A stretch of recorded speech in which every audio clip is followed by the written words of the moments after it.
Alhamdulillah, alhamdulillahi rabbil alamin, alhamdulillahilladzi bitaufiqi wal hidayah, wa nasta'inuhu bihaulihi wa quwwatihil qawiyyah la haula wa la quwwata illa billah. Asyhadu an la ilaha illallah wahdahu la syarika lah, wa asyhadu anna Muhammadan abduhu wa rasuluh. Allahumma salli ala sayyidina Muhammad wa ala ali sayyidina Muhammad, amma ba'd. Faya ayuhan nas ittaqullah haqqa tuqatihi wa la tamutunna illa wa antum muslimun. Qala Allah ta'ala fil Qur'anil azim, a'udzu billahi minasy syaithanir rajim. Bismillahirrahmanirrahim. Yarfa'illahu alladhina amanu minkum walladhina utul ilma darajat, al-ayah. Hadratal muhtaramin, jamaah salat Jumat yang insyaallah diberkahi oleh Allah Subhanahu wa taala. Di siang yang penuh berkah ini, marilah kita senantiasa meningkatkan kualitas iman kita serta takwa kita kepada Allah Subhanahu wa taala.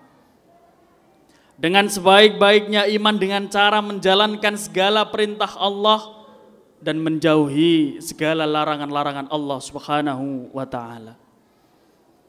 Insyaallah dengan iman hati kita akan menjadi damai.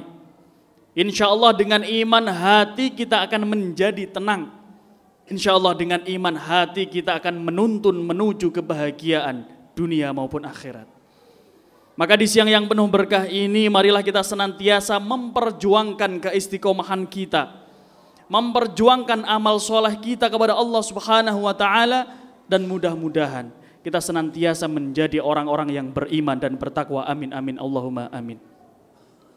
Hadirin jamaah salat Jumat yang berbahagia, mungkin sering sekali terbesit dalam sebuah pikiran kita, yaitu pertanyaan, mengapa orang yang justru mengabdikan kehidupannya di dalam masjid, misalkan menyapu masjid, mengepel masjid, bahkan mengumandangkan azan sholat 5 waktu, atau mungkin biasa disebut dengan takmir masjid, khususnya di daerah pedesaan-pedesaan, terkadang hidupnya kurang sejahtera, terkadang hidupnya kurang bahagia, terkadang hidupnya kekurangan harta dan lain sebagainya.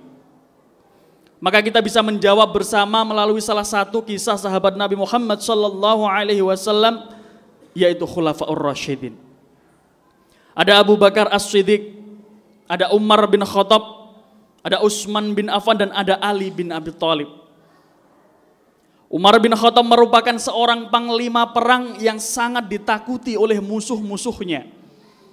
Beliau merupakan seorang panglima perang yang sangat disegani oleh seluruh umat Islam.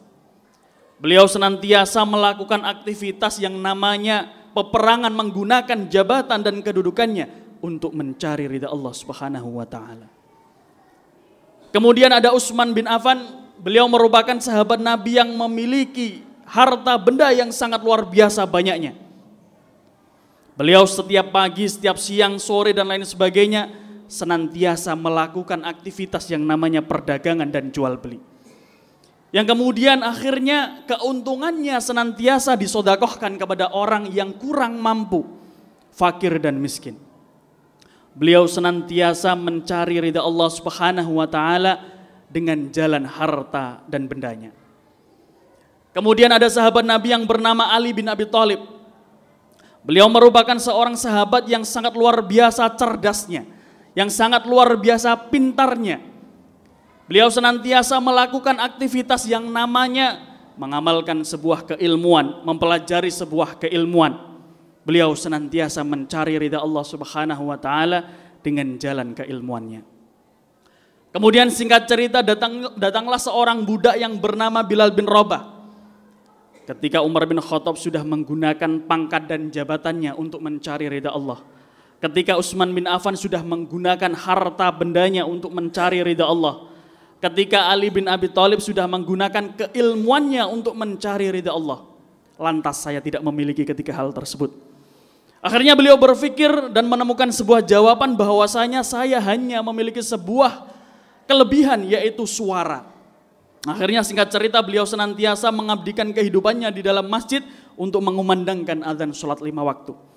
Dan akhirnya beliau pun wafat dan Nabi Muhammad SAW memberikan informasi bahwasanya saya mendengar terompah kaki Bilal bin Rabah di surganya Allah Subhanahu wa taala.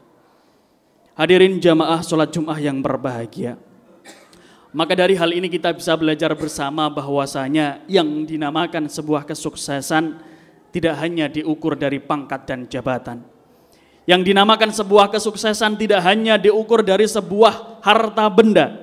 Yang dinamakan sebuah kesuksesan tidak hanya diukur dari sebuah keilmuan. Namun apapun aktivitas kita, apapun kelebihan kita, apapun pekerjaan kita ketika kita niatkan untuk mencari ridha Allah Subhanahu wa taala, itu merupakan kesuksesan yang hakiki. Hadirin jamaah salat Jumat yang berbahagia. Maka kita harus senantiasa menanamkan konsep bahwasanya kerja adalah ibadah dan rizki adalah jatah. Kerja adalah ibadah. Ketika kita sudah menanamkan konsep bahwasanya kerja adalah ibadah, maka lelah kita akan menjadi berkah. Lelah kita akan menjadi manfaat barokah. Mohon maaf, terkadang kita senantiasa berorientasi dengan yang namanya uang dan uang. Kita boleh menjadikan uang sebagai salah satu tujuan hidup kita.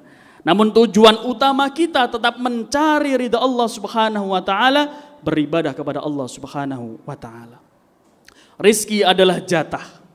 Andai saja rizki ditentukan dari sebuah keilmuan, maka dosen dan gurulah yang paling kaya. Andai saja rizki ditentukan dari sebuah kerja keras, maka kuli bangunanlah yang paling kaya. Andai saja rizki ditentukan dari kerja 24 jam, maka warung kopilah yang paling kaya. Namun terkadang faktanya berbeda, realitanya pun juga berbeda. Maka yang harus senantiasa kita lakukan adalah meniatkan aktivitas semuanya karena Allah, beribadah kepada Allah Subhanahu wa taala. A'udzu billahi minasyaitonir rajim. Bismillahirrahmanirrahim. Idz qala Yusuf li abihi ya abati inni ra'aitu ahada 'ashara kawkaban wasyamsa wal qamara ra'aituhum li sajidin. Dalam Quran surat Yusuf ini menerangkan artinya bahwasanya Nabi Yusuf bermimpi yang kemudian disampaikan kepada ayahnya bahwasanya wahai ayah, saya bermimpi ada 11 bintang dan 11 bulan yang sujud di kaki hamba. Maka melalui surat Yusuf ini Allah menerangkan bahwasanya tidak ada yang tidak mungkin atas izin Allah. Tidak ada yang tidak mungkin atas kuasa Allah Subhanahu wa taala.